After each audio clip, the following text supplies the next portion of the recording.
What are you talking about? I don't have any tickets for you. On the day of our long-awaited family trip abroad, I was unexpectedly confronted with these words.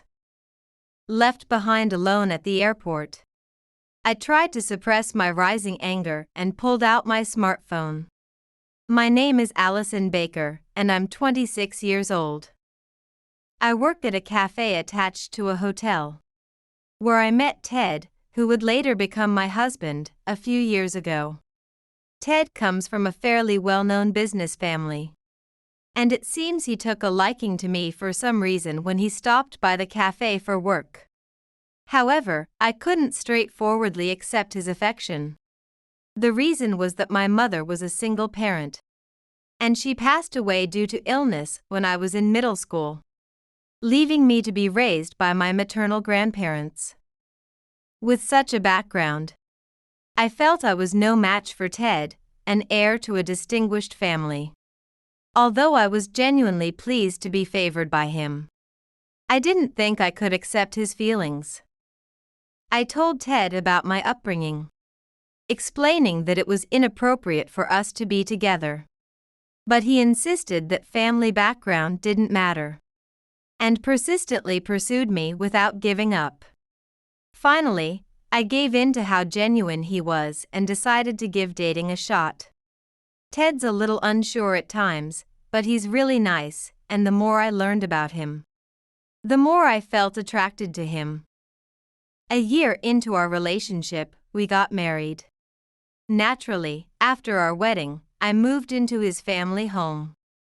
I didn't initially mind living with his family right after getting married, but unfortunately, I didn't get along well with my in-laws. Since they were never fond of their son marrying me, they often looked down on me because I was from a single-parent home. Ted works at his father's company and had openly declared me as his girlfriend within the company during our courtship, which might be why his image-conscious parents reluctantly agreed to our marriage. I told my in-laws that my parents divorced when I was 3, but without asking for the reason, they assumed infidelity on my father's part and ridiculed me. No matter how many times I tried to correct them, they wouldn't listen, suggesting that I must have been poor and poorly educated because I was from a single-parent family, and therefore I could only work as a waitress. Although my mom is no longer alive, I love and respect my parents very much. So I asked Ted to tell his parents not to speak ill of my parents in front of me. But he always vaguely nodded and ultimately did nothing. His father, a domineering company president who built his business from scratch, and his mother, who had held significant power at school parent associations for many years, were imposing figures in Ted's life whom he couldn't seem to defy. Ted, not naturally assertive, would retract his own opinions in front of his parents. Thus, for us to live peacefully in that house, it was impossible to go against my in-laws. Their hobby is traveling abroad. Ever since Ted was a child, it has been a tradition to relax and spread their wings during every major holiday. Today, as I faced my first major holiday as part of this family, my mother-in-law was joyously preparing a heap of brochures. After dinner, she spread them on the table, and the family meeting about where to travel this year began. The destinations and hotel names listed in the brochures were all renowned, and I was culturally shocked by the glamorous life of a business family. Now, thinking of myself as a part of this family, I felt a slight confusion mixed with joy. As I curiously looked through the brochures, my mother-in-law suddenly asked if I had a passport. Having no experience traveling abroad, I shook my head, thinking I should get one early to avoid any trouble. Then she laughed loudly, mockingly calling me poor. My face must have turned red, but my father-in-law joined in the laughter, and Ted, unable to stand up to them, merely forced a smile. I began to feel discontent with Ted, who, as always, did not defend me against his parents' words. After numerous family discussions, the destination for this trip was decided to be the Bahamas. The reason was that they were familiar with the place from frequent visits. And a new 5-star hotel, recently a hot topic among celebrities, had just opened. And they wanted to stay there. I had no say in the decision, but I was thrilled. It was like a dream to stay in such a wonderful place on my first trip abroad. However, on the night the destination was decided, Ted, looking serious, approached me in the bedroom. Entering the bedroom, he hesitantly brought up the topic of the trip, suggesting that since the cafe might be busy during the holiday, it would be all right for me not to force myself to take time off. Given Ted's previous actions, I couldn't take this merely as consideration. The discussion about traveling during the holiday had been going on for days. And for him to bring this up now must mean his parents had told him to ask me to decline. Or perhaps he felt sorry for his wife, who would have to be mindful of his parents during the trip. I thought it might be one of these reasons. But I really wanted to stay at the luxury hotel we were booked at. So I assured Ted that taking time off would be fine. Despite his complex expression, he told me that he would be traveling on business with his father until the day before the trip and would head straight to the airport from the business trip location. Ted, being the executive director at his company, often accompanied his father, the president, on business trips.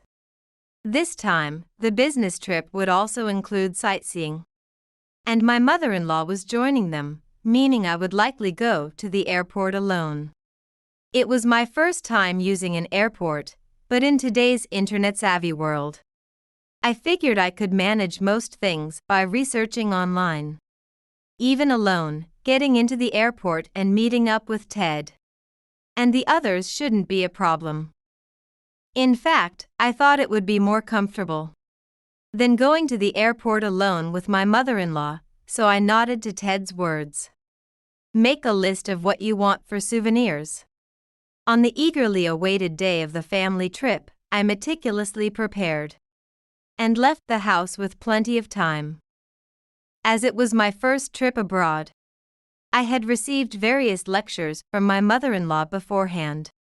Some information differed from what I had researched, but I didn't want to cause a fuss. So I prepared everything as she instructed. This included a credit card because, thinking about safety, she told me that travelers should not carry cash abroad. So I brought just one personal credit card for payments. Excitedly transferring between trains and buses, I arrived at the international airport earlier than planned. As people around me strode confidently, I started to feel a bit nervous. After consulting the internet and looking at signs, I managed to reach Terminal 1, the designated meeting point, and spotted Ted and his parents near the boarding gate.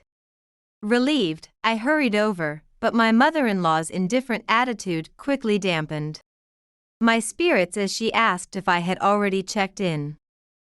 Admitting I hadn't, I started to look around frantically to head for the check-in, only to be stopped immediately by her. Planning to go without your ticket? You can't check in empty-handed, you know. Trying to shake off my embarrassment, I smiled awkwardly and turned away. Then, my mother-in-law extended her hand towards me ominously. Give me your credit card first. You're too careless, I'll keep it for you. Although I felt uneasy about her words, I didn't want to upset her, and obediently handed over my card, then asked her to give me the ticket. Her grin twisted into an ugly sneer. What are you talking about? There's no ticket for you. Stunned, I stared blankly at her as she laughed heartily, emphasizing this was a family trip, and there was no reason for an outsider like me to join. My astonishment deepened as I looked at my father-in-law, who was also smirking at me. It was then even my naive self understood the intentions of my in-laws. Hoping for some support, I turned to Ted, but he awkwardly averted his gaze. Realizing he must have known about their scheme from the start, my spirits plummeted. My mother-in-law mocked me for my naivety as I blushed with embarrassment and misery. But look, Allison has never stayed in a 5-star hotel, right?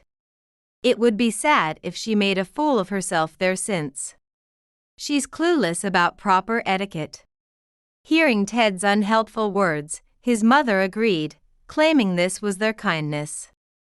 Overwhelmed by my emotions, I clenched my fists, unable to retort as she spoke condescendingly. Why don't you try camping around here? Since you've come all this way, at least enjoy a bit of a travel experience. Leaving that said, my mother-in-law, in good spirits with my father-in-law and Ted making an apologetic gesture, disappeared towards the boarding gate. How much time had passed? After a while, standing there with my head down, I suddenly realized I was penniless. My habit of being overly careful made me stick to my mother-in-law's instructions perfectly. I just brought the money I needed for the train and bus. Now I wish I had set up mobile payments on my phone. Now, I couldn't even afford to return home, let alone go on a trip. Realizing that my mother-in-law had taken my credit card to further torment me filled me with rage. Despite being married to Ted and living with his family, it was clear I was not considered part of the family by his parents. And for Ted, appeasing his parents was more important than his wife's feelings, making it clear that his loyalties lay with them, not with me. This realization made me completely disenchanted with the situation. All right, as you wish, Mother. I guess I'll stay around here. Muttering to myself at the empty boarding gate, I resolved to retaliate against my in-laws and Ted. Once my decision was firm, I acted swiftly, pulling out my smartphone from my bag and calling my real father without hesitation. In fact, my dad is a businessman who owns the hotel group that operates the 5-star hotel where my in-laws were supposed to stay. He had always dreamed of managing hotels since he was young, but had given up the pursuit when my mother became pregnant with me. However, his passion never faded, and eventually, he went abroad alone to learn international standards of hospitality. My mother was reluctant to raise a child in an unfamiliar country, so she decided to stay in America with me. The details of the discussions between my father and mother at that time are unclear, but they ended up divorcing, and my mother was granted custody of me, while my parents maintained family ties despite their divorce.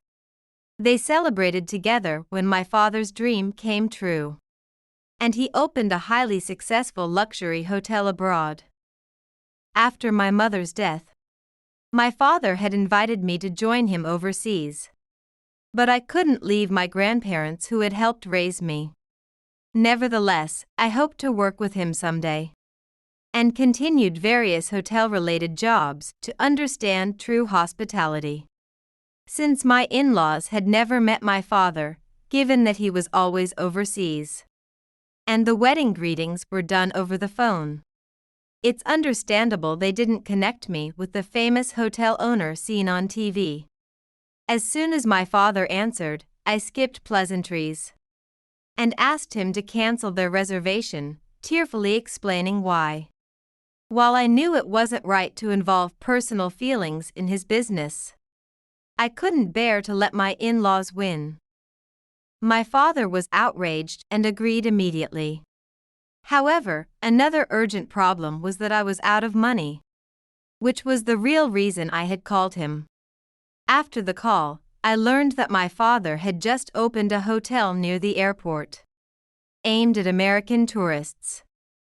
Stranded without money, I asked if I could stay there, knowing I couldn't immediately ask any friends for help, and still fuming over my mother-in-law's suggestion to sleep outside. I hoped to stay the night and sort out payment later. My father warmly agreed to let me stay free of charge, lamenting that this was the least he could do as a parent. Gratefully, I thanked him. About 8 hours after I had resolved to take action, my smartphone rang with a call from Ted. When I answered, what I heard was not words but a voice sobbing uncontrollably. Listening closely, I realized it was not Ted speaking, but my mother-in-law, complaining through tears. They had gone to the hotel they had booked as a trio, but the local staff had vehemently rebuked them for disrespecting the president's daughter of the hotel group. They were told that such people were not welcome to stay, and were turned away from the hotel. Is the president of that 5-star hotel your father? When my mother-in-law confronted me, asking if it was true that my father owned the hotel, I confirmed it. She then accused me of hiding the truth. Annoyed by her implication that I was at fault, I responded coldly. Why should I? To me, you are not family, just strangers. What? The phone was on speaker, and I could hear the shock in their voices. Imagining Ted's flustered face amused me. He would never guess that the woman he abandoned at the airport was now lying in a sweet bed. I'm divorcing Ted. Please fill out the divorce papers when I get back. I'll have everything prepared by the time you return, I stated decisively. Ted frantically pleaded, asking if this was because he never stood up to his parents, and promising it would change. But it was too late. What now? It's too late by then. As I was about to hang up the phone, cutting off any chance for Ted to explain or apologize, my mother-in-law, who had previously been so domineering, suddenly sounded desperate to stop me. Wait, please. We've tried other hotels, but everything is fully booked. What are we supposed to do now? Why don't you sleep outside then? I snorted and spat it out, and as if I had just remembered, I told her that I was staying near the airport, as my mother-in-law had suggested. Well, I'm not actually outside but in a hotel suite. Realizing what I implied, my mother-in-law's voice turned frantic. You mean? After saying what I needed to, I didn't pay attention to her anymore and just ended the call. What happened to them afterwards didn't concern me. I had my phone number changed and left all the divorce proceedings to a lawyer, effectively making us strangers in every sense. Now, I'm dedicating myself to studying management and hospitality more than ever, aiming to repay my father's kindness and prove myself in his business.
I sit here staring at my phone, reading yet another guilt-tripping message from my mother about how I should give my half-sister one of my apartments.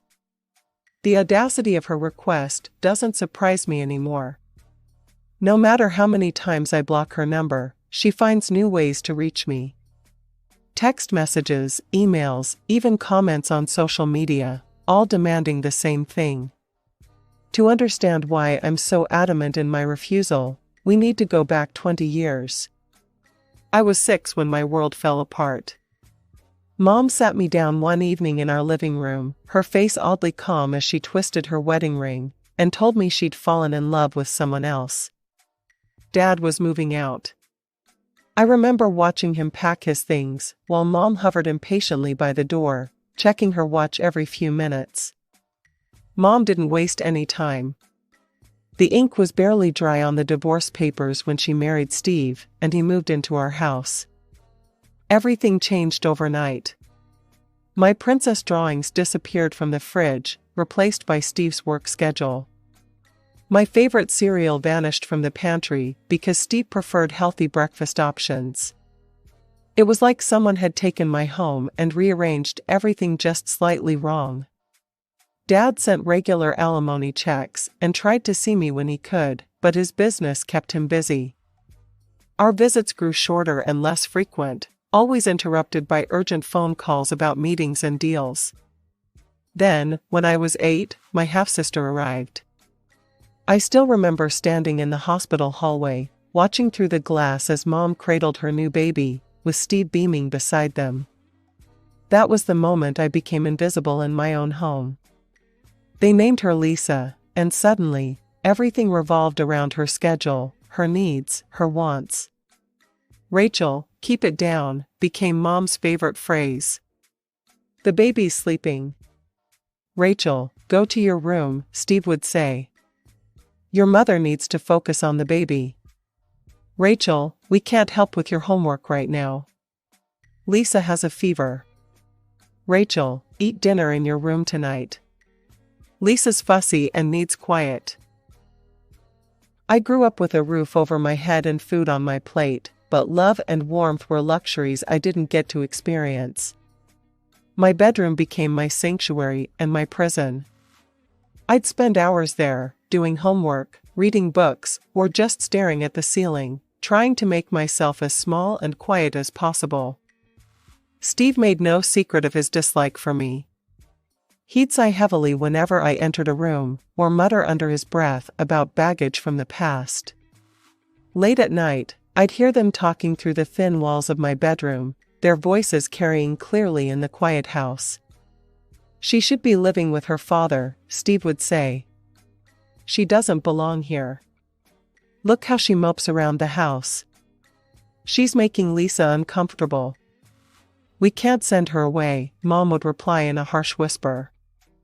Mark's alimony is too important. We need that money. Have you seen how much Lisa's dance classes cost? Besides, the mortgage. Those whispered conversations taught me everything I needed to know about my place in this family. I wasn't a daughter, I was a paycheck. A means to an end.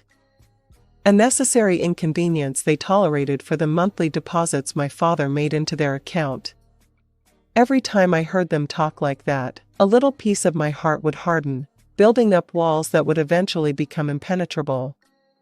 As I grew older, the distance between me and my mother's family grew into a canyon.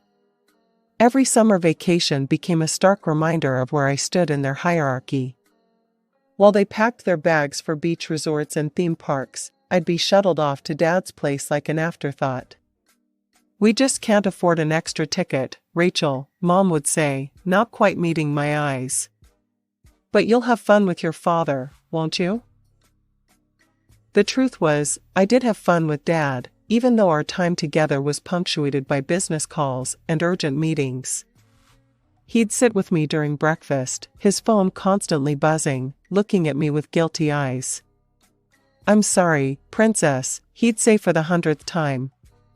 The business is really taking off, and I need to be available.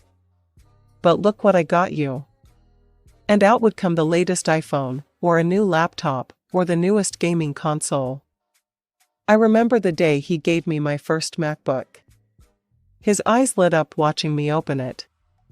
"This is for all those weekends I had to cancel," he said. "I know it doesn't make up for it, but..." "It's perfect, Dad," I told him, and I meant it.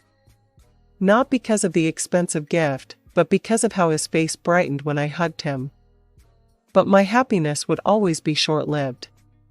The moment I returned home with any new gadget, the storm would begin. "A MacBook?" Lisa would screech, her face turning red. "That's not fair. I want one too." She'd stomp her feet, tears streaming down her face, even though she was 8 years younger and barely knew how to use a computer. "Look what you've started," Mom would hiss at me, while Steve stood in the corner, arms crossed, glaring as if I'd committed a crime. The pattern was always the same. Lisa would throw a tantrum, Mom and Steve would pace around anxiously, and within a week, they'd cave and buy her the same thing. It didn't matter if she was too young for it or didn't need it, she had to have exactly what I had. One particularly bad episode involved an iPad Pro. Lisa's meltdown lasted 3 days straight. "I hate you," she screamed at me. "You always get better stuff. It's not fair." Mom finally snapped. I overheard her angry phone call to Dad that evening.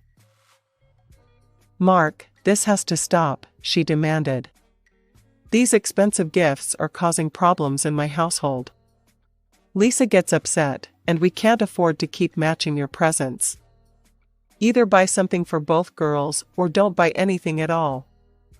The next weekend, Dad picked me up looking more serious than usual. We drove to our favorite diner, and over chocolate milkshakes, he broke the news. "Rachel, honey," he started, "your mom called me about the gifts." My heart sank. "I'm sorry, Dad. I don't mean to cause trouble." He reached across the table and squeezed my hand. No, you haven't done anything wrong. But I think we need to be smarter about this. I won't be giving you any more expensive gadgets." I nodded, trying to hide my disappointment, but then he smiled. "Instead," he continued, lowering his voice, "I've opened a college fund for you. By the time you graduate high school, you'll be able to go to any university you want." My eyes widened. "Really?" "Really. But this has to be our secret, okay? Don't tell your mom or anyone else. This is just between us." I nodded eagerly, feeling for the first time like I had something truly mine, a future that nobody could take away or demand to share. The day I graduated high school should have been filled with celebration. Instead, just a week later, I found myself sitting at our dining table, pushing food around my plate while Mom cleared her throat. "Rachel," she said, setting down her fork. "Now that you've graduated, we need to discuss something important." I already knew what was coming. The way she'd been eyeing my room lately, the whispered conversations with Steve, it wasn't hard to guess. "Lisa needs her own space now that she's 10, Mom continued. "She's growing up, and your room would be perfect for her. It's time for you to move out." Steve nodded vigorously beside her, while Lisa bounced in her chair with excitement. I kept my face neutral, took a sip of water, and said, "Actually, I was planning to leave anyway. I'm going to college in the fall." Mom's eyebrows shot up. "College? We can't afford that, Rachel. You know our financial situation." "Dad's paying for it," I replied, watching their faces transform. The relief that washed over them was almost comical. Steve's shoulders relaxed, and Mom's tight smile loosened. "Oh," she said. "Well, that's good then." I spent the next day packing my life into boxes. The walls of my room, already bare from years of not being allowed to put up posters, "It'll damage the paint, Rachel," seemed to close in on me. Through the thin walls, I could hear Mom and Steve talking in their bedroom. Finally, Steve was saying, his voice gleeful, No more dealing with Mark's daughter. And the alimony payments will stop too. I know, Mom replied. I was worried we'd have to keep her around longer. This worked out perfectly. Their words should have hurt, but I felt nothing but relief. 2 days later, I loaded the last box into Dad's car. Dad had taken a whole week off work, the first vacation he'd had in years, and surprised me with tickets to Hawaii. As our plane took off, I watched my hometown disappear beneath the clouds, feeling lighter with each mile we put between us and that house. I thought we could use some father-daughter time before college starts, he said, squeezing my hand. For the first time in years, his phone stayed off. We spent our days on the beach, trying to surf, badly, eating at local restaurants, and talking, really talking, about everything and nothing. In the evenings, we'd sit on our hotel balcony, watching the sunset paint the sky in colors I'd never seen back home. One night, as we watched the waves crash against the shore, Dad turned to me. I'm sorry it took me so long to do this, he said quietly. I leaned my head against his shoulder, breathing in the salt air and the faint scent of his aftershave. You're here now, I replied. That's what matters. College felt like breathing fresh air after years of suffocation. I moved into my dorm room that fall, armed with determination and the knowledge that Dad had my back. But I wanted to stand on my own feet too, so I got a job at the campus cafe, the daily grind. Rachel, you don't have to work, Dad insisted during one of our calls. I can send you a monthly allowance. I know, Dad, but I want to, I replied, balancing my phone while wiping down tables. It feels good earning my own money. Between classes, study sessions, and work shifts, I built a life that was entirely my own. My coworkers became friends, my professors became mentors, and slowly, the weight of my past began to lift. I loved the rhythm of my new life, early morning study sessions before my first class, afternoon shifts at the cafe, and late nights in the library with my study group. Dad's business was booming, and he bought a beautiful house in a quiet suburb. During holidays, I'd stay with him, marveling at how peaceful life could be. We'd spend evenings in his home theater or by the pool, and he'd tell me about his plans for the company's expansion. I have something special planned for when you graduate, he'd say with a mysterious smile. Dad, paying for my college is already more than enough, I'd protest, but he'd just shake his head and change the subject. Every time I visited, the house felt more like home. I had my own room there, decorated exactly how I wanted it, something I'd never been allowed in my mother's house. Dad even gave me a key, telling me I could come anytime, even when he was away on business trips. Meanwhile, my mother's world continued spinning without me in it. Her social media was a shrine to Lisa, dance recitals, school events, family vacations. Sometimes, relatives would comment on her posts. How's Rachel doing? Haven't seen her in ages. Mom's replies were always the same, oh, she's doing well, living her adult life. As if I was some distant acquaintance she'd lost touch with, not her firstborn daughter. She had no idea I was making Dean's List every semester. Didn't know I'd been promoted to shift supervisor at the cafe. Couldn't tell you what I was majoring in or who my friends were. My life had become a fill-in-the-blank space in her story, and she seemed perfectly content to leave it empty. I threw myself into my studies, determined to make the most of the opportunity Dad had given me.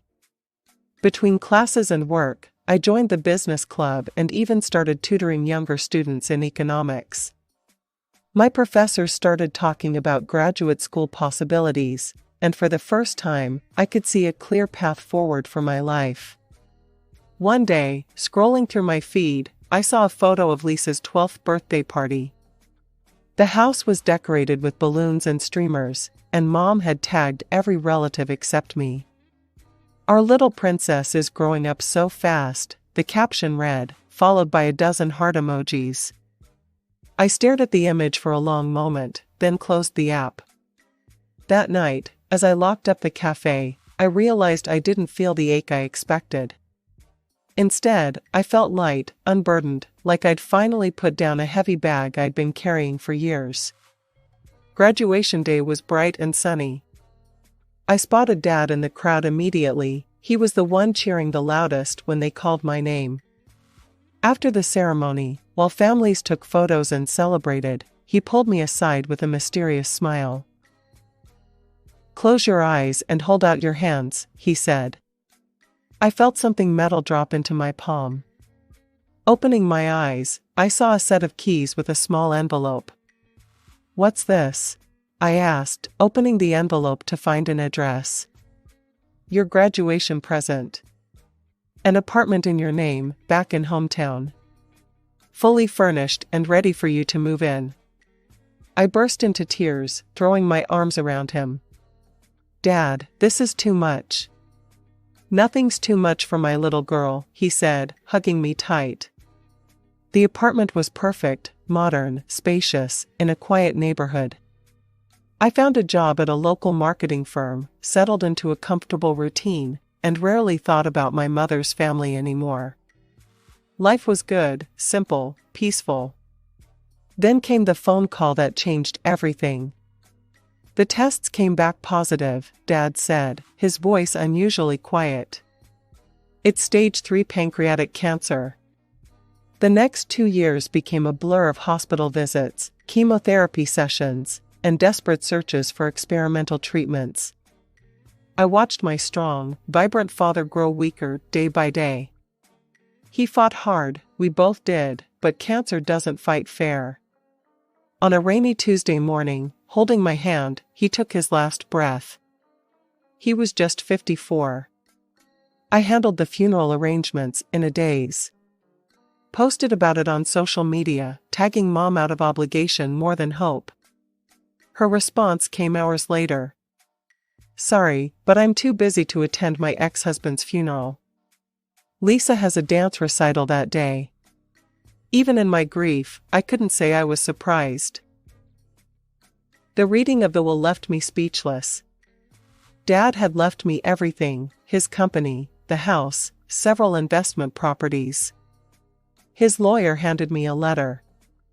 "Dear Rachel, I built all this for you, princess. I'm sorry I can't be there to see what you'll do with it, but I know it'll be something amazing. Take care of yourself first, then others if you can. Love, Dad." I hired Marcus Chen, Dad's trusted VP, to run the company as CEO. He had the experience I lacked, and I knew Dad would approve. Meanwhile, I found my own way to honor his memory, establishing a foundation to help cancer patients and their families. The day we launched the foundation, I stood at the podium, looking out at the crowd. "No one should fight cancer alone," I said, my voice steady, despite the tears in my eyes. "And thanks to the Mark Anderson Memorial Foundation, no one will have to." That night, alone in my apartment, I looked at Dad's photo on my desk. "I hope I'm making you proud," I whispered. The company was thriving, the foundation was helping people, and somehow, through all the grief, I was still standing. Maybe that's what he'd been preparing me for all along. My phone rang on a quiet Sunday afternoon. The name on the screen made my heart skip. Mom. After 9 years of silence, she was calling me. "Rachel, can you come over? It's important."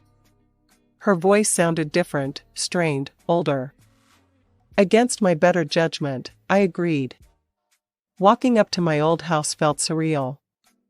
Mom opened the door, and I barely recognized her. She'd aged dramatically, her face lined with pain. Steve hovered behind her, and there was Lisa, now 19, watching me with curious eyes. In the living room, nothing had changed, same furniture, same photos of Lisa everywhere. Mom lowered herself carefully into her chair, wincing. "I need surgery," she said without preamble. "Several surgeries, actually. My joints are deteriorating. Without treatment, I could end up immobile." She paused, wringing her hands. I heard about your inheritance from Mark. About the company, the properties. There it was, the real reason for the reunion. We can't afford the surgeries, Steve added, his pride clearly battling with desperation. The insurance won't cover enough. I studied my mother's face, the same face that had dismissed me, forgotten me, ignored me for years. The same woman who couldn't even attend my father's funeral. But underneath all that history, she was still my mother. I'll cover the medical bills, I heard myself say. Mom burst into tears, pulling me into an awkward hug, our first in years. Stay for dinner, she insisted. We have so much catching up to do. Dinner was a strange affair. Between bites, Mom and Steve peppered me with questions. So, how many properties did Mark leave you exactly? Is the company doing well? Are you selling any of the assets? I deflected each question with practiced ease. The estate is quite complicated, I'd say, or everything's in trusts and legal arrangements. Lisa watched this dance with sharp eyes, eerily similar to how I used to watch Mom and Steve's late-night conversations through the years. As I drove home that night, I wondered if I'd made the right decision. I had the means to help, and despite everything, some small part of me still hoped that maybe, just maybe, this time would be different. The next day, I contacted the hospital to arrange payment for Mom's surgeries. Whatever happened next, at least I knew I'd done what Dad would have wanted, being better than the hurt I'd been given. The surgeries were successful. I paid each medical bill without question, and within months, Mom was walking normally again.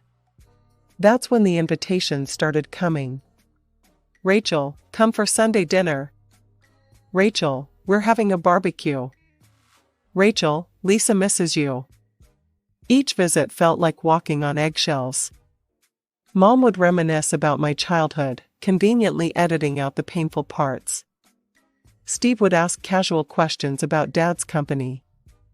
Lisa would watch me with a mixture of expectation and something else I couldn't quite identify. We're finally a family again, Mom would say, reaching for my hand across the table. But I noticed how her eyes never quite met mine when she said it. When the invitation came for Lisa's 20th birthday party, I decided to make an effort. I bought her the latest iPhone, top model, all the bells and whistles. Maybe it was an attempt to bridge the gap between us, or maybe I just wanted to give her something I knew she'd like. The party was a small affair, just the four of us. No friends, no other relatives. Mom had insisted on keeping it intimate, though now I understood why. Lisa unwrapped the iPhone with barely concealed disappointment. Oh, thanks, she said flatly, setting it aside without even opening the box. She kept glancing at Mom, as if waiting for something. Then came dinner, and Mom cleared her throat in that way I remembered all too well from childhood, the sound that always preceded something unpleasant. Rachel, sweetheart, she began, her voice honey-sweet. The phone is lovely, but we were thinking you could give Lisa something more substantial. I paused, fork halfway to my mouth. What do you mean? Well, Mom continued, sharing a look with Steve, we know your father left you several properties. And Lisa's graduating from college soon. Wouldn't it be nice if she had her own place? You have so many apartments, surely you could spare one for your sister? The room went silent. Steve stared intently at his plate, while Lisa leaned forward, eyes bright with anticipation. This was clearly what they'd been building toward all along. I set down my fork carefully, trying to process what I was hearing.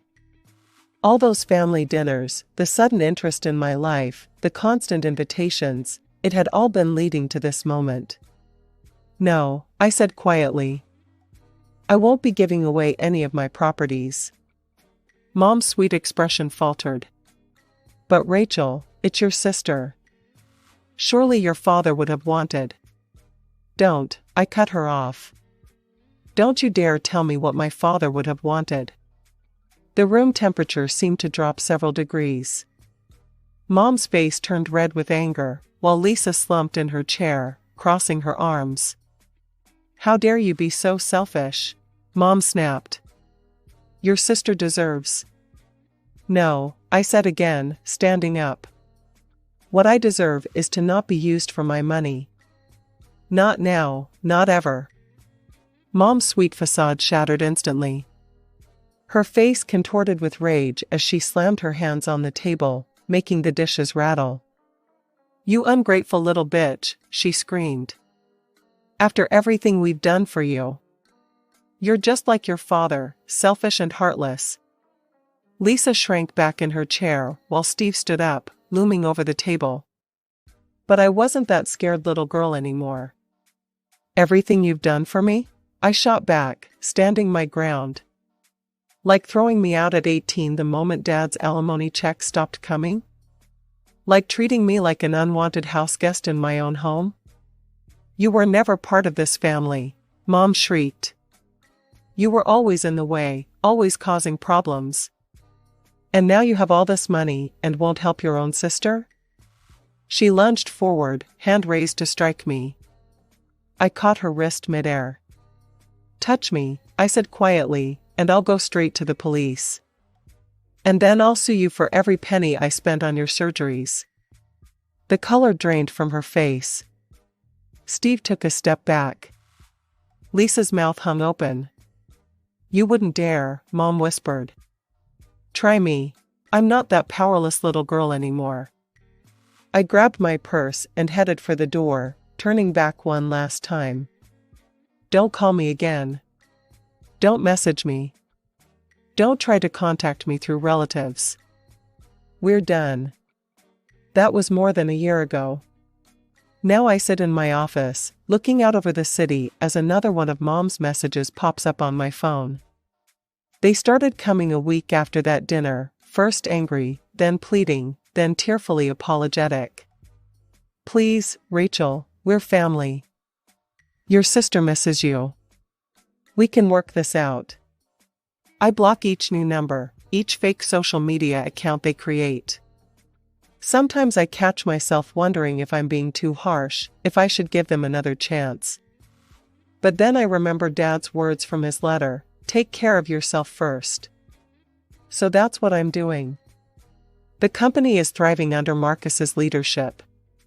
The Cancer Foundation is helping dozens of families. My life is full of meaning and purpose, built on the foundation of love that Dad provided. Yesterday, I received an invitation to Lisa's graduation. Inside was a handwritten note from Mom, "Please come. We can start over." I dropped it in the shredder without a second thought. Some people say blood is thicker than water, but the family you choose, the bonds you forge through love and trust, those are the ones that truly matter. Love and laughter, and the shadow of Dad's legacy faded into nothing more than a bad memory. We were building something new, something ours, and nothing could drag us down.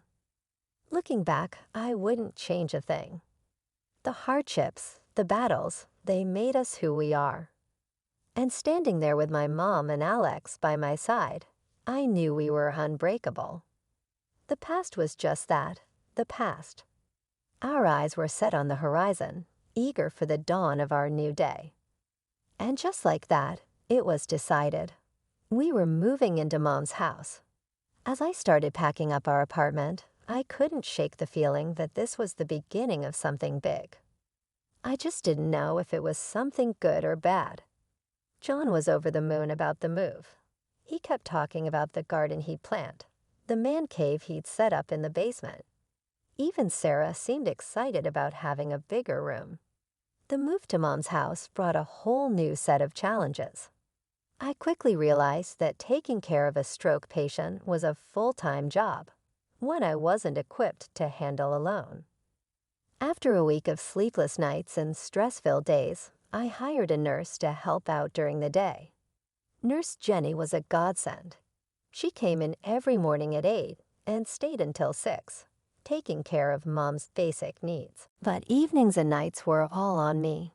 I'd come home from work exhausted, only to start my second shift as Mom's caretaker.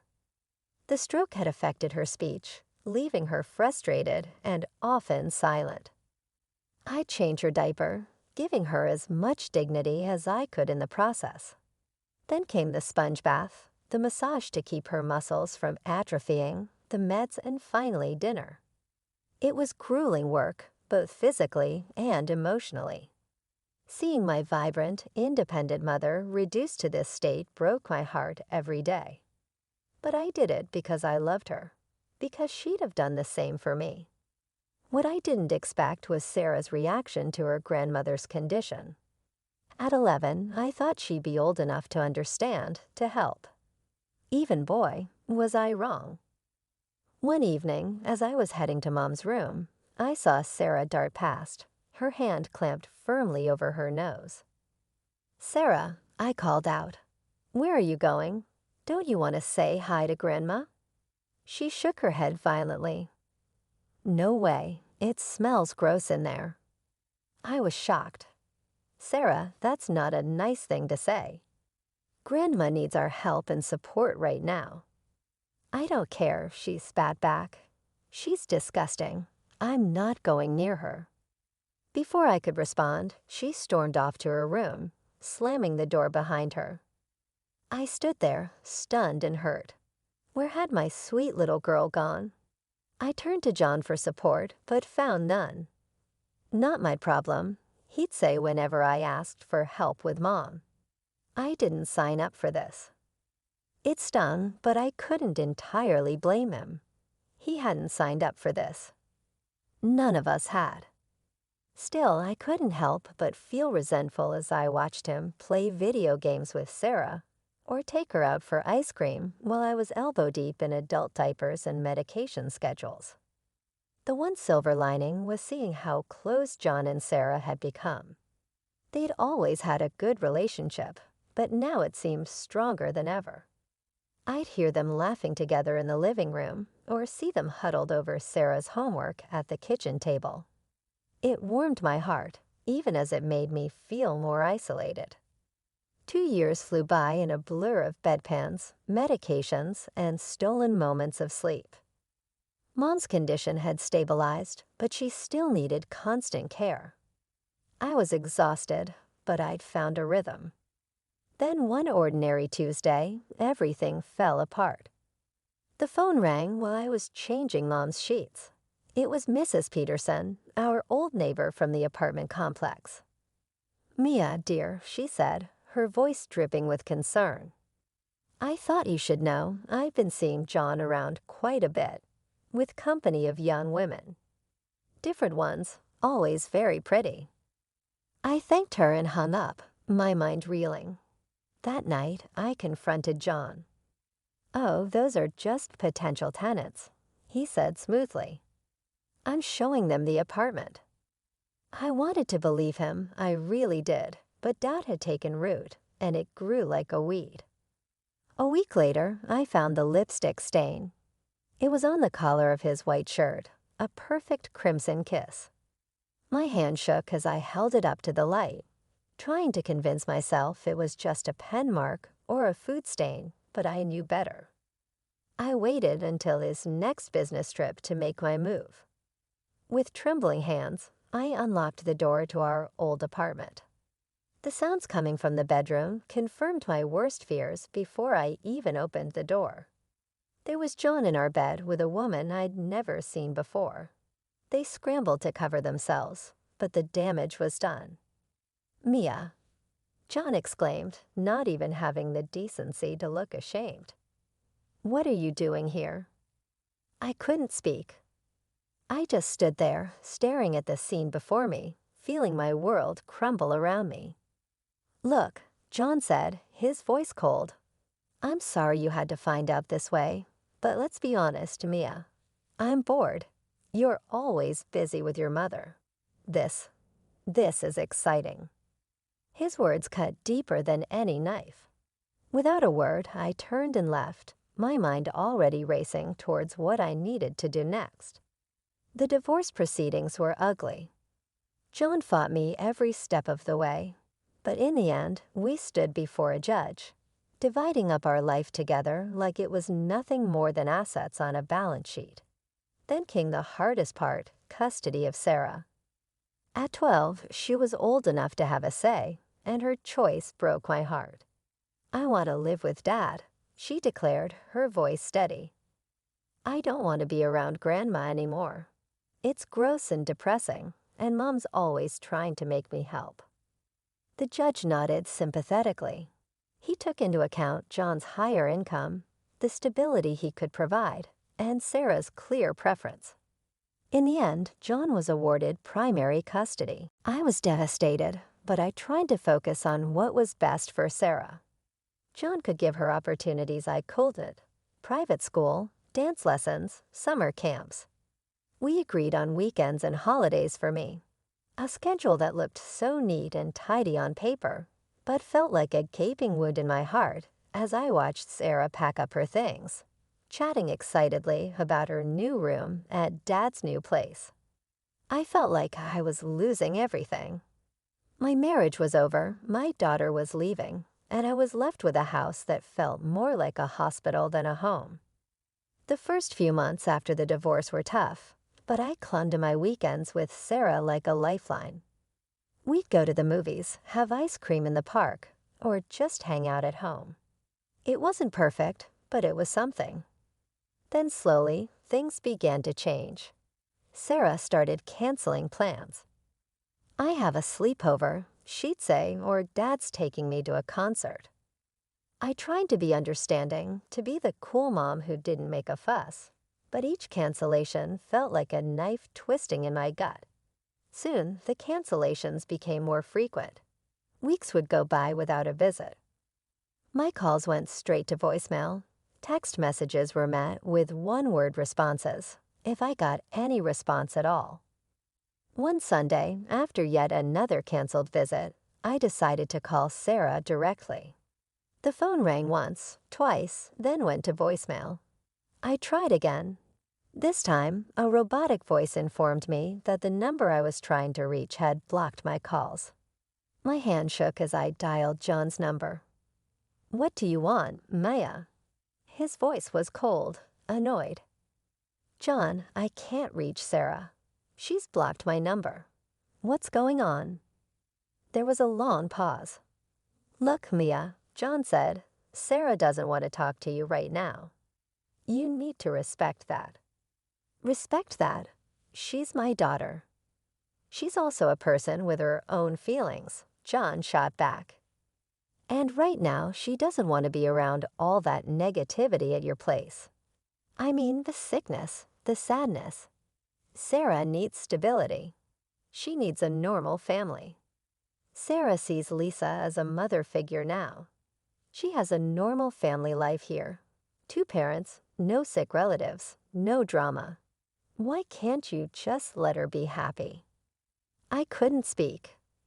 Tears were streaming down my face, and I was glad John couldn't see me. "Look," he continued, his voice softening slightly. "I know this is hard, but if Sarah doesn't want to see you right now, you need to respect that. Don't force it. It'll only push her away more." I wanted to scream, to argue, to demand my rights as a mother, but a small rational part of my brain whispered that he might be right. If I pushed too hard, I might lose Sarah forever. I sank to the floor, phone clutched to my chest, and sobbed. My little girl, my Sarah, didn't want me anymore. Someone else was being her mother, kissing her good night, helping with homework, sharing all the moments I was missing. Mom found me there hours later, still on the floor. She'd managed to shuffle over with her walker, her face creased with concern. "Mia," she said, her voice stronger than it had been in months. "What's wrong, sweetheart?" I looked up at her, this woman who'd been my rock for so long, who I'd been taking care of for years. In that moment, our roles reversed again. I was the child seeking comfort from my mother. "Oh, Mom," I cried, reaching for her hand. "I've lost her. I've lost my baby girl." Mom squeezed my hand, her touch still weak, but full of love. "No, Mia," she said softly. "You haven't lost her. She's just lost right now. She'll find her way back to you. You'll see."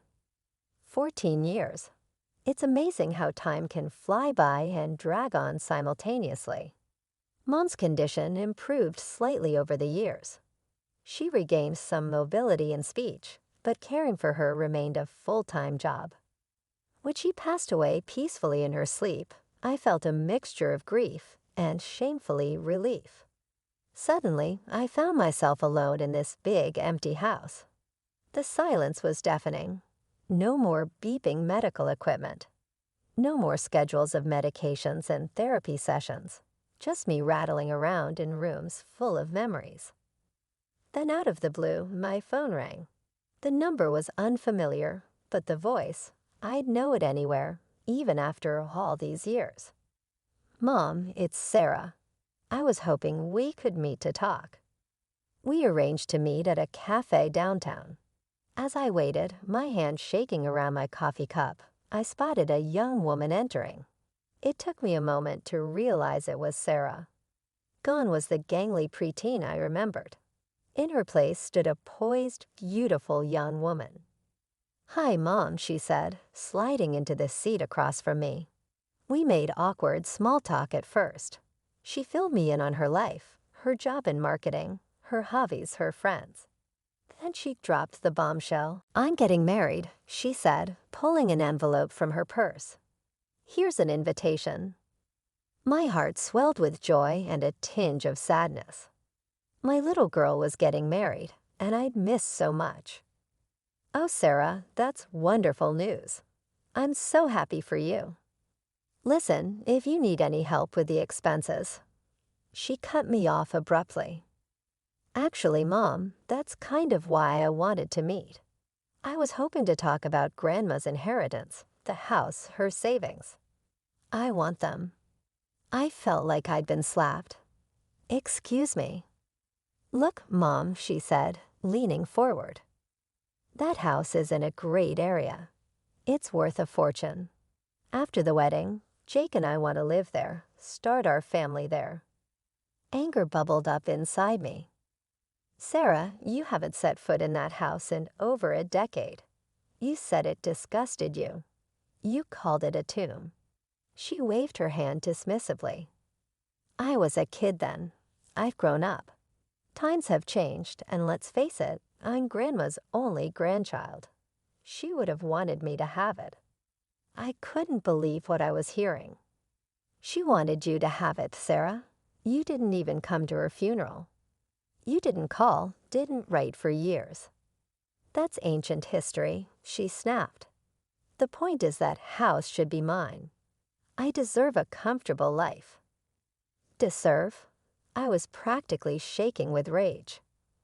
"You didn't lift a finger to help when Grandma was sick. I gave up my life to care for her, and now you think you deserve her house." Sarah's face hardened.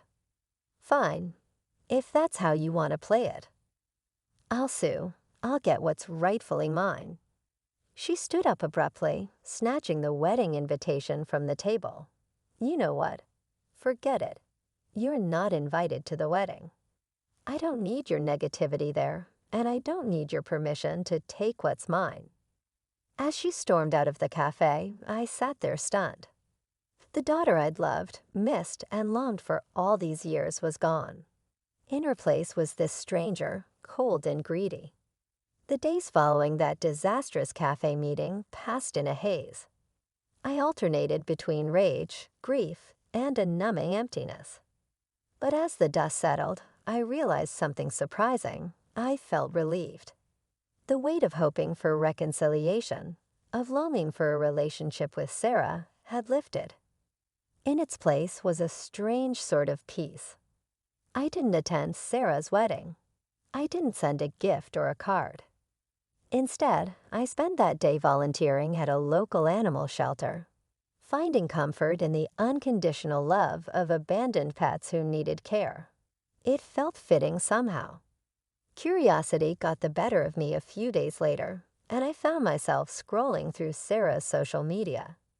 There she was, radiant in white, smiling up at her new husband. For a moment, my heart clenched with the pain of what might have been. But then I saw it, a long rambling post about her cruel mother, who refused to attend her wedding and withheld her rightful inheritance out of spite. I read it twice, marveling at the sheer audacity of her lies. Part of me wanted to comment to set the record straight, but what would be the point? The people who mattered, the family who had seen me care for Mom all those years, knew the truth. As for everyone else, well, their opinions, based on a stranger's social media post, were hardly my concern. A week later, my cousin Jenny called. "Mia, I thought you should know," she said, her voice a mix of anger and concern. "Sarah's been talking about suing you for your mom's estate." I sighed, unsurprised. Let her try. "That's just it," Jenny continued. "Apparently, she talked to a lawyer. He told her she doesn't have a leg to stand on. Your mom left everything to you, clear as day." I couldn't help but chuckle. Of course, Mom had taken care of that. She'd always been the practical one. "Thanks for letting me know, Jenny," I said, "but honestly, I don't care what Sarah does anymore. She's made her choices." There was a pause on the other end of the line. "Then I'm proud of you, Mia. After everything you've been through, you deserve some peace." As I hung up the phone, I looked around the house. Mom's house, now my house.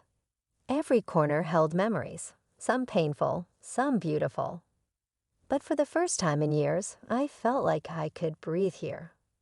I walked to the window, looking out at the garden Mom had loved so much.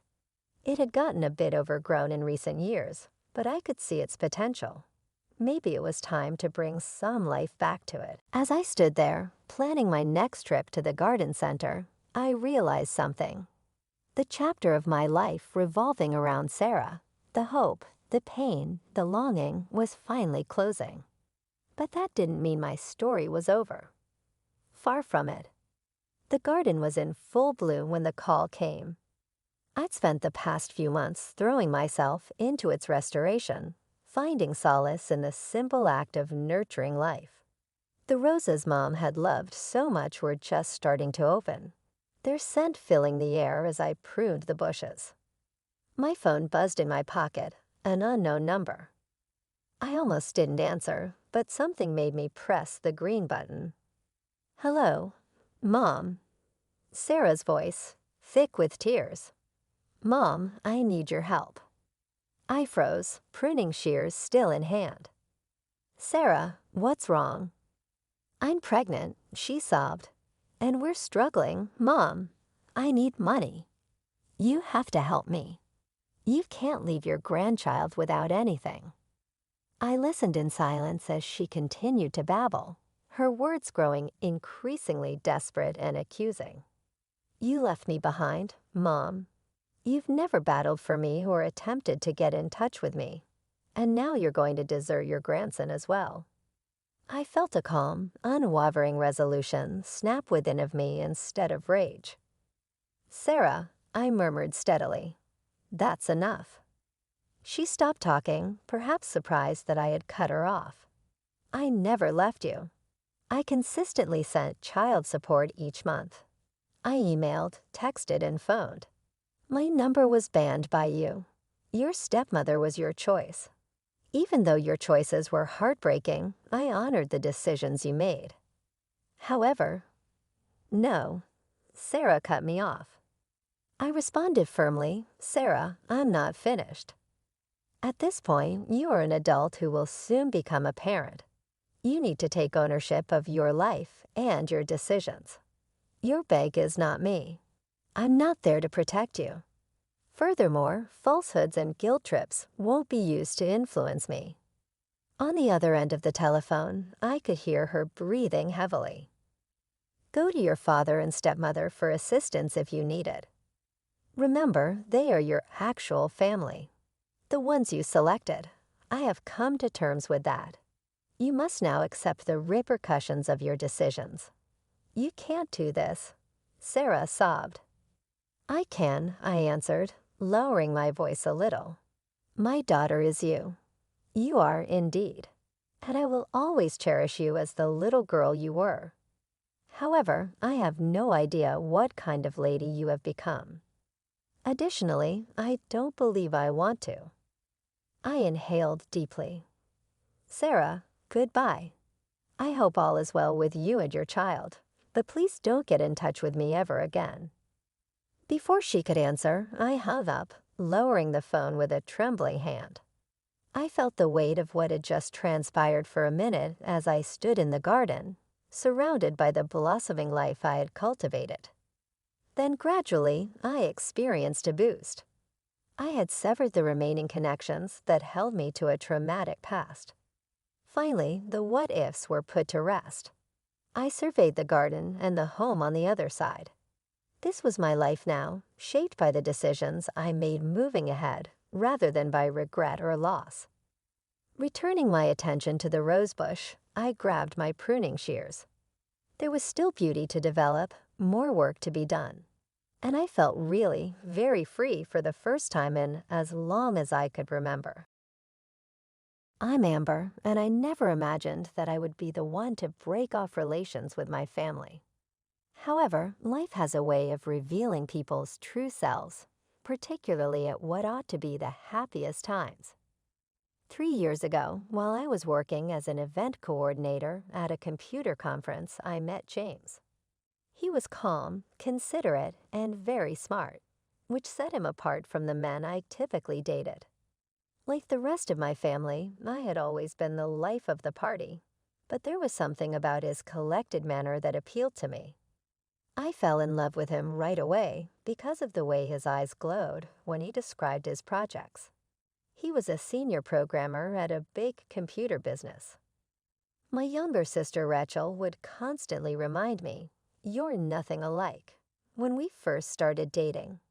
He barely says 2 words at family dinners. Despite the fact that she was 5 years younger than me, she constantly seemed to be an expert on relationships. Tom and Linda, our parents, weren't any better. "Honey, are you sure about him?"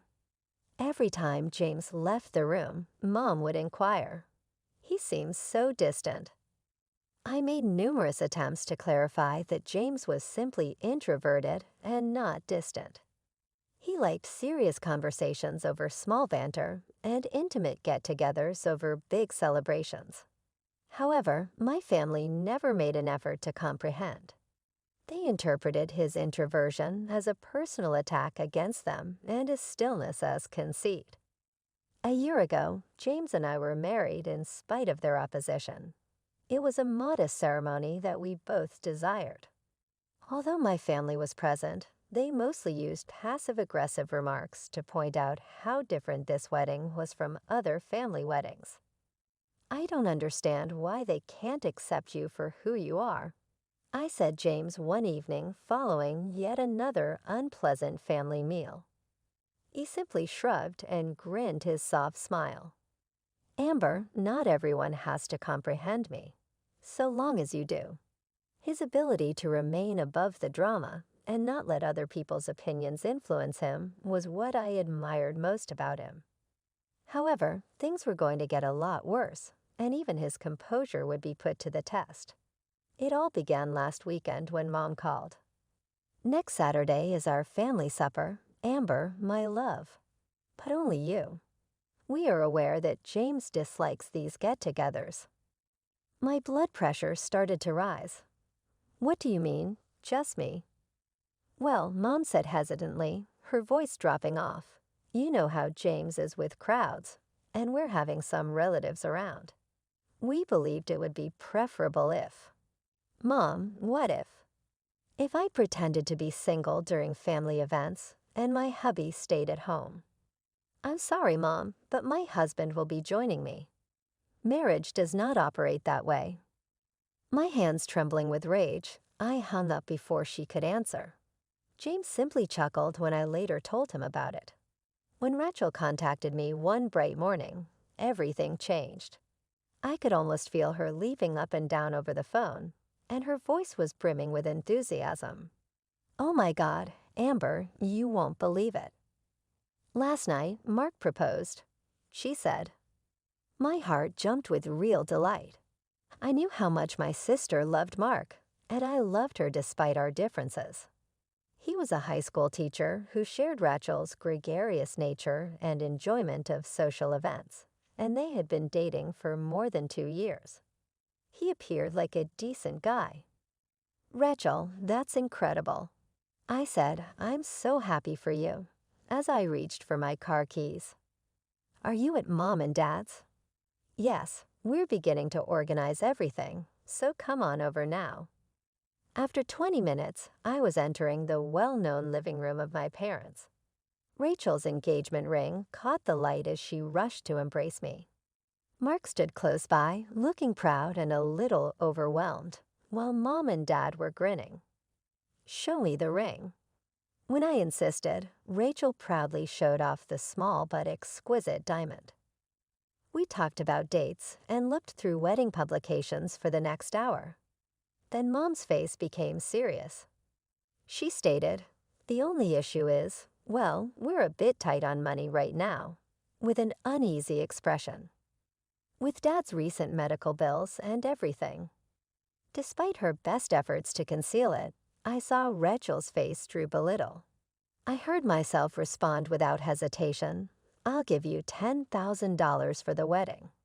Rachel threw herself at me, her embrace almost toppling me. "Oh my God, Amber, thank you, thank you, thank you." Mom and Dad appeared impressed as well. Mom remarked, "That's incredibly generous of you, honey," and for once, she seemed sincere. James and I were eating dinner in our kitchen later that night when I told him everything. I was taken aback by his reaction. "I have an idea," he said, putting down his fork. "What if we also get them tickets to the Maldives for their honeymoon as a surprise gift at the wedding?" I stared at him, dumbfounded. The Maldives? But that would cost about $20,000. "I know," he finished. "I'll use my personal savings. I've been thinking about what you said about building bridges with your family. Maybe this could help them see me differently." I felt tears welling up in my eyes. This was the man my family thought was cold and arrogant, offering to spend his own savings to give my sister her dream honeymoon. "Are you sure?" I asked, still stunned by his generosity. He smiled and pulled me into a hug. "Absolutely. But let's keep it a secret until the wedding. It'll make it more special." That night, as I lay in bed thinking about everything, I felt hopeful for the first time in ages.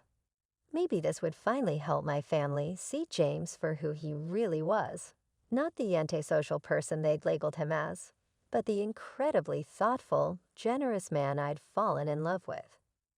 The months leading up to Rachel's wedding flew by in a whirlwind of planning and preparations.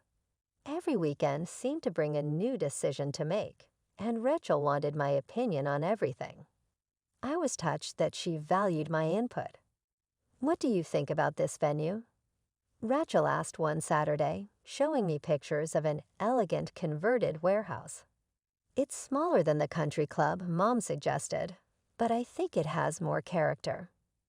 "I love it," I said honestly. "Plus, it'll probably cost half as much." Rachel nodded, chewing her lip. "That's what I was thinking.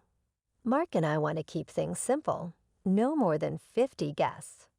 We're both trying to be practical about money." I admired her approach. Unlike some brides who went crazy with expensive demands, Rachel was being surprisingly sensible. We spent hours comparing flower arrangements, tasting different menu options, and visiting dress shops, always with an eye on the budget. "You don't think it's too plain?" she asked, twirling in a sleek, minimalist wedding dress that cost a fraction of what Mom had expected her to spend. "It's perfect," I assured her. Sometimes less is more. Every time we made another decision or checked another item off the list, I couldn't help but smile, thinking about the surprise waiting for them. James would occasionally ask how the planning was going, and I'd catch him grinning when I mentioned Rachel's offhand comments about wanting to travel someday. "I can't wait to see their faces," he said one evening. "Have you looked at the resort photos I sent you? The overwater bungalow is going to blow their minds."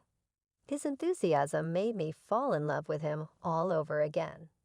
Here was my antisocial husband, genuinely excited about giving my sister and her fiancé the honeymoon of their dreams. But as the wedding date grew closer, something started nagging at me. 2 weeks before the big day, I realized what it was. We still hadn't received our invitation. At first, I tried to brush it off. Rachel had been so busy with preparations, and she'd involved me in every detail of the planning. Surely it was just an oversight. Still, something felt off.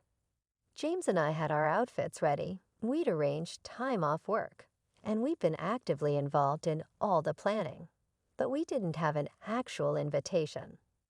After a particularly restless night thinking about it, I decided to stop by my parents' house after work to ask Rachel directly. As I pulled into the driveway, I saw both my parents' cars and Rachel's beat-up Honda. Perfect, everyone would be there. I grabbed my purse and headed to the front door, still telling myself I was probably worried about nothing. After all, we'd been instrumental in planning this whole wedding. There had to be a simple explanation for the missing invitation. I walked into my parents' living room, trying to keep my voice casual. "Hey, Rachel, I wanted to ask you something. James and I haven't received our invitation yet. I'm sure it just got lost in the mail or something." Rachel shifted uncomfortably on the couch, glancing at our parents before answering. "Oh, actually, I wanted to give it to you in person." She reached into her purse and pulled out a cream-colored envelope, handing it to me with what I now recognize was forced enthusiasm. "Here you go." My hands were shaking slightly as I opened it. The invitation was beautiful, elegant script on thick paper, exactly the style we'd picked out together. But as I read the words, my stomach dropped. There was only one name on it. Mine. "Rachel," I said slowly, my voice sounding strange to my own ears. "Why isn't James's name on this?" She straightened up, and I saw something change in her expression. Gone was the hesitation, replaced by a defiant look I'd seen many times when we were kids, just before she did something she knew was wrong. "Well," she said, glancing at our parents again for support, "we decided to keep the guest list really tight. Only the absolute closest people." I felt like I'd been slapped. Closest people. James is my husband. Heck, your brother-in-law. "Come on, Amber," Rachel said, rolling her eyes. "We all know he's not really family. He never tries to be part of anything." I turned to our parents, expecting, hoping, they would say something to correct this insanity. But Mom just sat there nodding, while Dad wouldn't even meet my eyes. "We support Rachel's decision," Mom said firmly. "Your husband doesn't enjoy these kinds of events anyway. He always looks so miserable at family gatherings." "That's not true," I protested, but Dad cut me off. "Be reasonable, Amber. He'll just sit there with that sad face of his the whole time, making everyone uncomfortable." Besides, he added, as if this was the clincher, "this way, Rachel can save some money on the catering." "Save money?" I repeated incredulously. "You're talking about excluding my husband to save money on a plate of food." "It's my wedding," Rachel said, crossing her arms. "I get to decide who comes, and I don't want him there bringing down the mood. He can stay home and code, or whatever it is he does." I stood there, looking at these three people I'd known my whole life, trying to understand how we'd gotten here. How could they sit there and so casually exclude my husband? Act like he was some random acquaintance rather than family. The worst part was seeing how rehearsed it all seemed. They clearly discussed this before, prepared their arguments, and agreed among themselves that this was perfectly reasonable. While my husband had been spending his savings on their dream honeymoon, they'd been plotting to exclude him. "Let me get this straight," I said, my voice dangerously quiet. "You want to exclude my husband to save money on the wedding that I gave you $10,000 for. $10,000 that I handed over without any conditions or expectations." Rachel's smug expression faltered slightly, but she quickly recovered. "Well, that was different. You're my sister. And James is your brother-in-law." I cut her off. "But you know what's really ironic about all this? James has spent the last 3 months planning a surprise for you. He was going to give you and Mark an all-expenses-paid honeymoon trip to the Maldives. $20,000 worth of luxury resort, overwater bungalow, first-class flights, everything." The room went dead silent. Mom's hand flew to her mouth. Dad's jaw dropped. Rachel's face went through a rapid series of expressions: disbelief, shock, and then something that made my stomach turn: calculation. The Maldives. Rachel's voice had completely changed, becoming sweet and conciliatory. "Oh my God, Amber, I was just kidding about the invitation thing. Of course James is invited. Here, let me fix the card right now." She reached for her purse, pulling out a pen. I stepped back, physically recoiling from her sudden change in attitude. "Don't bother. The trip is canceled." "What?" "No." Rachel jumped up. "Come on, I said I was joking. Don't be so sensitive." "Honey," Mom stepped in, her voice sickly sweet. "Your sister was just stressed about the wedding planning. You know how brides can be. Of course we want James there." Dad nodded vigorously. "Absolutely. He's family." I looked at their faces, faces I'd known and loved my whole life, and felt nothing but disgust. 5 minutes ago, they'd been united in excluding my husband. Now, at the mention of an expensive gift, they were falling all over themselves to backtrack. "You're right, Dad. He is family," I said, "which is why I'm not going to let you treat him like this." I turned and walked toward the door, ignoring their protests. The drive home was a blur. When I walked through our front door, James took one look at my face and knew something was wrong. We sat on our couch as I told him everything. The invitation, their excuses, their sudden change of heart when they learned about the Maldives trip. James listened quietly, his face calm as always, but I could see the hurt in his eyes. He'd spent months planning this surprise, genuinely excited about giving Rachel and Mark this gift, and they couldn't even be bothered to invite him to the wedding. "What do you want to do?" he asked finally. "Cancel the trip," I said without hesitation. "And I'm not going to the wedding.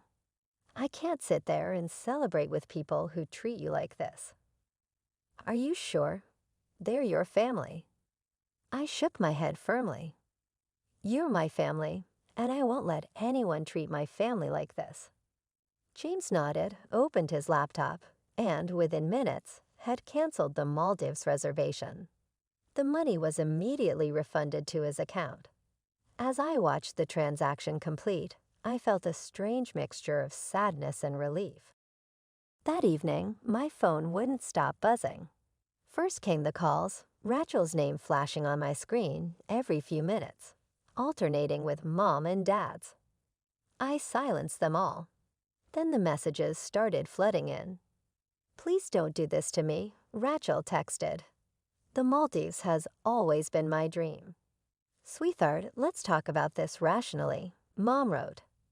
"Don't make any hasty decisions about the trip. Think about your sister's happiness," Dad chimed in. As I scrolled through their messages, something became crystal clear. Not one of them mentioned James. Not one expressed regret for trying to exclude him from the wedding. Not one acknowledged how hurtful their actions had been. Every single message focused on one thing: the canceled honeymoon. You can't cancel the Maldives trip. Rachel's next message read. We already told Mark's parents about it. I felt a cold laugh escape my throat. Of course they had. They probably started bragging about their luxury honeymoon the moment I left the house. The trip is already canceled, I typed back. The money has been refunded. Don't contact me again. Then I did something I never thought I'd have to do. I blocked my sister's number, and my parents' numbers too, for good measure. James and I spent the rest of the evening watching movies on the couch, trying to pretend everything was normal. But the next morning, our peaceful Saturday was shattered by loud banging on our front door. Before we could even respond, the door burst open. My parents must have used their emergency key, the one I'd given them years ago for actual emergencies. Rachel stormed in first, followed by Mom and Dad. They didn't bother with hellos or explanations. How dare you cancel our honeymoon? Rachel screamed, her face red with anger. You have to reinstate it right now. Calm down, James said, standing up from the couch. You can't just burst into our house like this. They ignored him completely, as if he wasn't even there. Do you know how embarrassing this is? Mom demanded. After we already told everyone about the Maldives. Fix this right now. Dad ordered, pointing his finger at me. Call whoever you need to call. We want the trip reinstated immediately. I stood my ground, my voice steady despite my racing heart. I'm not giving expensive gifts to people who don't respect my husband or me. The trip is canceled, and that's final. Rachel's face contorted with rage. You know what? Don't bother coming to my wedding at all. You're not invited anymore. Rachel, James started to say, but she cut him off. Shut up. This is all your fault. Ever since Amber married you, she's changed. She used to be fun. She used to be normal. I took a deep breath, my voice coming out surprisingly steady. You ought to talk about money. Fine, let's talk about the $10,000 I gave you for this wedding. Rachel's face went pale so quickly I thought she might faint. Mom and Dad stopped their angry muttering. That's right, I continued. $10,000 that I could legally demand back right now since you've uninvited me from the wedding. That's how gifts work, Rachel. They can be rescinded if the occasion they're meant for no longer applies to the gift giver. You wouldn't, Rachel stammered, her previous bravado completely gone. No, I wouldn't, I agreed. You can keep the money. Consider it your wedding gift from your horrible, unfun sister who doesn't want to come to your wedding anyway. But the Maldives, Rachel's voice cracked. The Maldives was never yours to begin with, I said firmly. It was a surprise gift from the man you couldn't even be bothered to invite to your wedding. The man you've all treated like an outsider for years.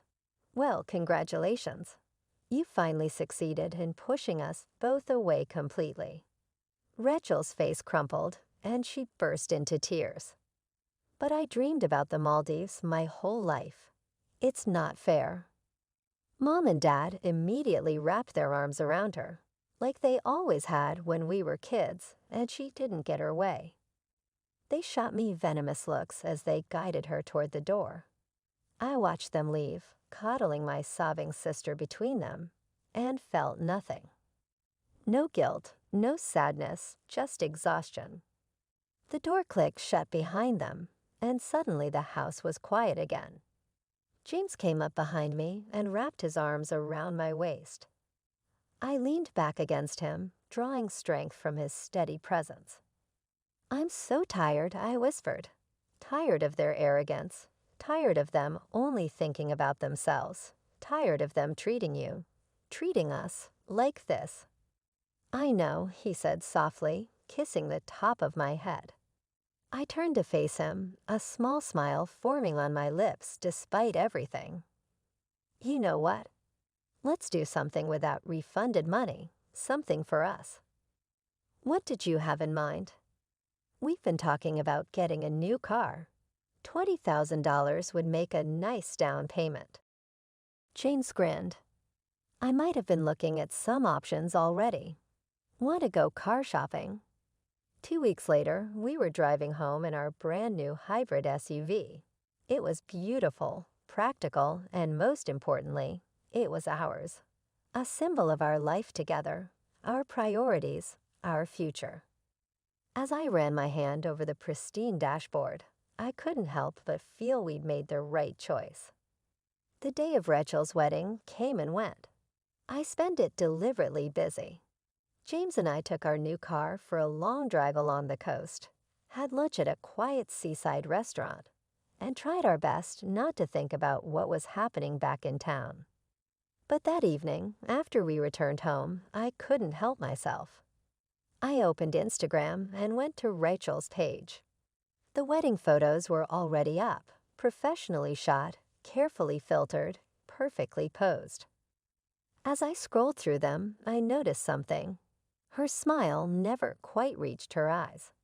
In every photo, even the candid shots, she looked distracted, unsettled, like someone trying too hard to prove they were having the time of their life. 2 days later, my Aunt Susan called. She'd always been my favorite relative. Mom's younger sister, but completely different from her in every way that mattered. I need to tell you something about the wedding, she said, her voice serious. Your mother made a speech, one of those passive-aggressive masterpieces she's so good at. She went on about how families should stick together, how some people become too caught up in their own lives to remember their responsibilities. Then she said something about greed destroying family bonds. I felt my chest tighten. Let me guess, everyone knew exactly who she was talking about. Oh, honey, it was about as subtle as a brick through a window. The whole room was uncomfortable. Even some of Mark's family were whispering, asking what was going on. I took a deep breath and told her everything. The uninvited husband, the Maui trip, Rachel's tantrum, all of it. When I finished, there was a long pause on the line. You did the right thing, she said finally, her voice firm. I've watched for years as they've treated James like an outsider. It's not right, and it's not your fault. Your mother and Rachel, they've always been like this. Always had to have everything their way. Tears welled up in my eyes. Thank you, Aunt Susan. You don't know how much that means to me. I spent a lot of time sitting in our backyard watching the sunset after we hung up. There, James discovered me and produced 2 wine glasses. He took a seat next to me and said, "What are your thoughts?" I took a sip of my drink and remarked, I was just thinking about family, about how sometimes the hardest decisions are the right ones. Do you think you'll ever reconcile with them? To be honest, I'm not sure. Perhaps in the future, if they can actually recognize their mistakes and make amends. However, I'm not going to hold my breath or pursue them. James grabbed my hand as he reached over. Whatever happens, we'll face it together. I returned his squeeze while reflecting on our progress. A crisis might occasionally serve as a reminder of what matters most and who truly has your back. James was not the outsider, the one who didn't belong, as my family may have believed. True family values, loyalty, respect, and understanding had been demonstrated by him. I was quite happy as we sat in our backyard and watched the sky change from orange to purple to deep blue. In the driveway was our brand new vehicle, a representation of our future together. Our house felt more tranquil than ever, even though it was quieter now that my family wasn't causing so much trouble. Emma, my ex-wife, was a fellow student. She insulted me and threw beer at me when she saw me at the reunion wearing my work clothes. I left the event because I could no longer stand her awful attitude, and as I did, a sleek, black, luxury car appeared in front of me, representing my prosperous life without her. Tom Harris is my name after we got divorced. I am an ordinary guy who was raised in an ordinary environment and has an unremarkable personality that you could find anywhere. I was raised in a typical family and have led a typical life. I made a good number of friends during my time in school, and I didn't have any really exciting experiences. The maxim that I, a regular guy, constantly remember is from my high school teacher, Mr. Johnson. Live with perseverance, and you can overcome any difficulty. This saying has always been there for me, encouraging me no matter what. Fortunately, I haven't yet been in a circumstance when I had to frantically rely on these words, but I always remember them. I was a boring student, but I had a secret admiration for my classmate Emma. I found her ever-changing expressions, her careful listening style, and her occasionally feminine side profile to be really alluring. I naively believed that our accidental meeting at the same university was fate. Even though I was such a quiet student, I've always secretly admired Emma. On the other hand, I was so unremarkable in the crowd that several of my peers didn't even recognize me.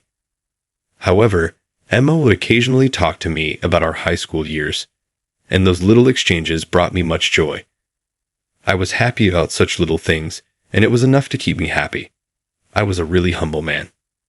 Still, when I had my college degree, I was curious about my position. It was best to give up and move on since it had been a long-standing, unfulfilled love since high school. This was the opportunity. So, determined not to be rejected, I told Emma the truth. Her startling response, yes, made me question whether I was dreaming. I had genuinely enjoyed my days with Emma, whom I had always admired. I've always made an effort to give Emma anything she wants.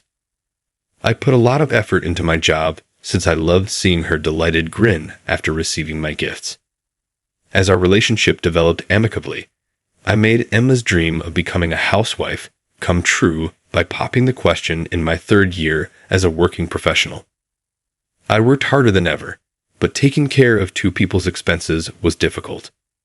I worked so hard in my third year because I wanted Emma to be happy. Fortunately, my hard work paid off, and I was able to advance in my career in a way that surprised both myself and my elders. I worked for a big company, so my pay was already above average, but after I got promoted, I began making an unbelievable amount of money. But while my salary rose, Emma's extravagant spending, all in the name of bettering herself, also increased. Even while it wasn't yet endangering our means of subsistence, buy new outfits and seasonal brand bags for each supper with friends added up. Whenever I felt like talking, I would hesitate to say anything because I knew she would be happy and would only have to put in more effort. I regret that my approach could have led her to become irresponsible in retrospect. I was talking to my coworker Susan while enjoying a coffee one day during our lunch break. Suddenly, on each employee's PC, there appeared an internal email. Susan was the first to view the email and mumbled, "No way," in shock. I saw some startling news on her screen. An enormous downsizing was announced as a result of subpar company performance.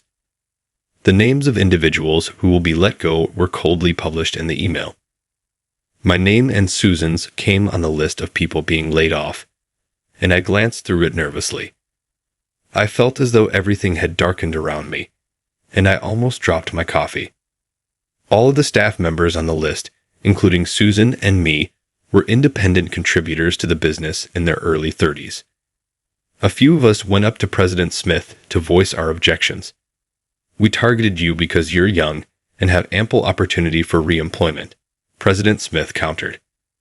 "I apologize, but I ask that you respect our circumstances." He apologized profusely and in a kind manner, but his remarks were emotionless. He appeared to be merely apologizing to get out of the sticky position.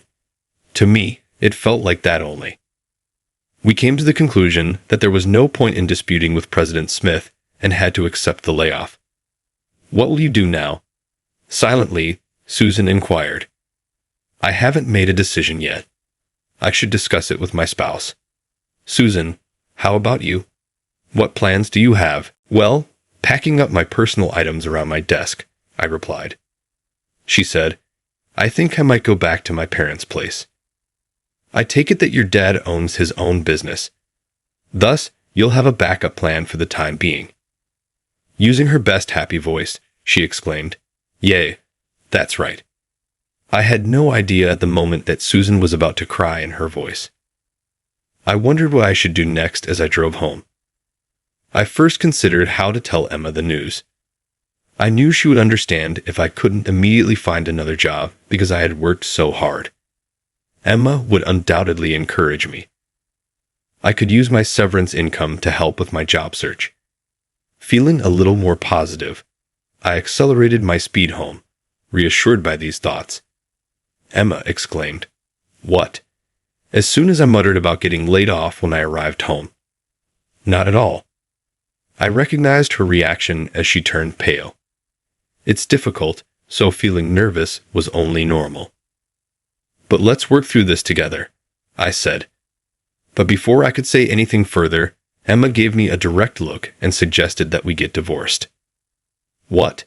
I was taken aback. "We ought to file for divorce if you are unable to get employment.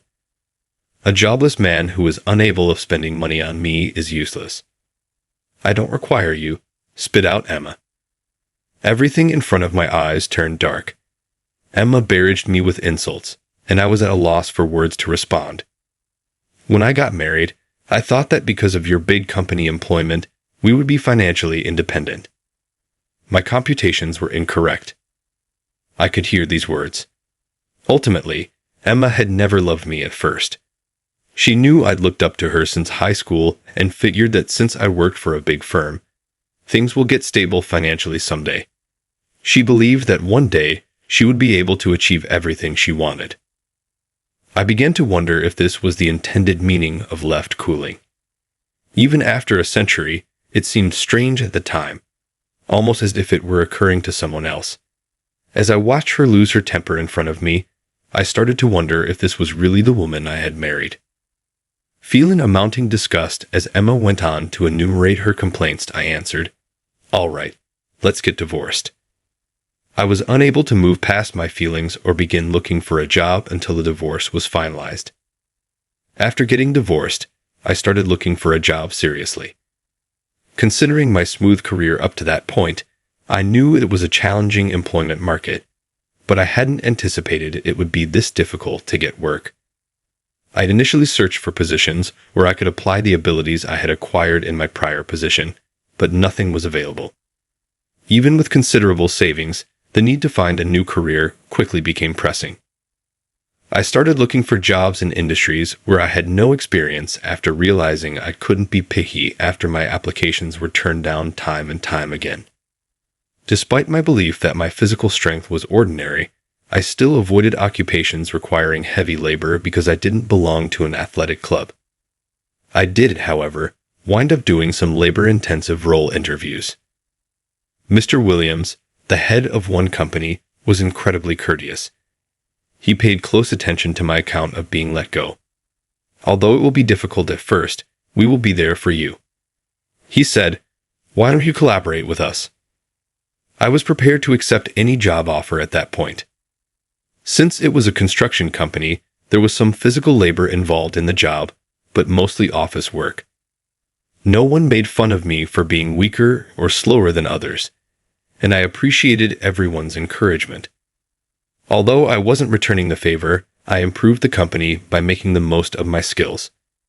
That's how I earned Mr. Williams and my coworkers' trust. I feel quite lucky to have been hired by this organization.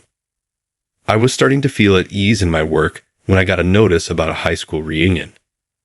An unpleasant memory came back. My former teacher, Mr. Johnson, was someone I wanted to see again, even though I didn't want to see Emma's face. I gave it some thinking and went to the reunion. As I was about to leave, I received an unforeseen call from work. I threw on my work clothes without thinking and made my way to the working site. It took longer than anticipated, and the reunion was well underway when I got there. I chose to wear my work clothes even though I had prepared a change of clothes. I recognized several people and went to hunt for Mr. Johnson, only to find out he was in the hospital. There's no reason to stay here if Mr. Johnson isn't here. Perhaps I should head out early, I considered. I heard a voice I didn't want to hear just then. Sing. Tom, is that right? It was Emma, who had turned into an even more flamboyant, or vulgar, person than she had been before. Standing next to her was Ethan, who was supposedly a fast-tracked elite. I could tell Emma was eyeing Ethan flirtatiously, and I knew he was her next target. It didn't appear to bother Ethan. Emma was decked out in designer labels, and Ethan, in his dapper suit, looked down at me, laughing heartily as he made fun of my outfit and work clothes. What is the issue? Is that all you have to wear to a reunion this grand? As one might anticipate from a man who was fired due to his incompetence, laughed Emma crudely. Have some pride, Tom, please. Walking around like this, even if you're laid off, is just embarrassing to think we went to school with someone at rock bottom. Smirking, Ethan continued. Ethan and Emma were nodding along just like I had imagined. Emma spilled the beer she was carrying over my head all of a sudden. You loser, that outfit fits you perfectly, she yelled. Why don't you simply walk away? As the two of them cast me in a demeaning light, Ethan exclaimed, You're ruining the vibe here. They didn't even appear to be aware of how their actions surprised everyone in the vicinity. I think they thought my work clothes were too casual for me. I made the decision to go since I felt bad for them and didn't want to ruin the mood for anyone else. I understand. I said, I'll go, and made my way out the door. My surrounding students interrupted, saying, You're not required to go. Considering how far you've come, you ought to remain longer. And put those two out of your mind. Standing in the middle of the arena, their arms crossed and smug smiles directed at me, I didn't want to spend any more time with those two. I'll catch up with you guys later, I said to my companions as I opened the door to go. At that moment, a sophisticated black automobile arrived. There was a lot of commotion inside the restaurant as a fancy automobile pulled up outside. Naturally, eager to acquire the greatest angle of the car, Emma and Ethan navigated their way through the crowd. Emma was still calculating and wanted to know who owned the car. The driver then exited the vehicle and stated, President Harris, your car is ready, in a kind manner. I could feel the air behind me getting cold. President Harris. Emma's speech was hardly audible. I gave them both a quick glance before getting into the car, where Susan was already waiting. Making sure no one else could hear, I murmured, Looks like Ethan's company is in trouble, into Emma's ear. You should probably start looking for your new partner right away. Then I snuck past Emma, who was standing still, and entered the vehicle. Hello. How was your day? As I got into the car, Susan smiled to meet me. I said, sighing and letting my shoulders drop. It was okay, I said. By pure happenstance, my new work ended up being at Susan's family's business, meaning that the thoughtful Mr. Williams who had been so encouraging was, in fact, Susan's father. I was promoted to vice president because he recognized my sincerity and hard work. I had told Susan that I was in love with her. Our shared background gave us ease and comfort, and before I knew it, we were a couple. More than anyone else, Mr. Williams was pleased for us. I was even making plans for Susan's wedding. Before long, I had come across Ethan's business through my professional interactions. Despite being a large corporation, there were ongoing suspicions of financial problems, and it appeared that an investigation would soon be launched. A company with that kind of reputation wasn't a good business partner, factual or not. It was evident that Ethan was entering uncharted territory. I walked into the room and saw Miss Smith sitting there, appearing a little anxious. Please take a seat. As I took a seat across from her, I noticed that she didn't appear eager to talk. She probably finds it difficult to say no because she is too kind to let someone go easy. I apologize for hiding my past from you. If anyone found out about my mafia past, I knew I would have to step down. Oh, I see. Yes, I wanted to stick by your side and support someone who has such a great heart for other people. I am very grateful for what you have done. Hold on for a moment. I take it you called me in to fire me. No. No. You should also remain with me, I hope. But not both a driver and a CEO. Would you be interested in dating me with a view to marriage? Miss Smith asked me, her voice quivering a little. Her face flushed red. I would be honored if that were okay with you. I smiled in response, surprised by this unanticipated turn of events.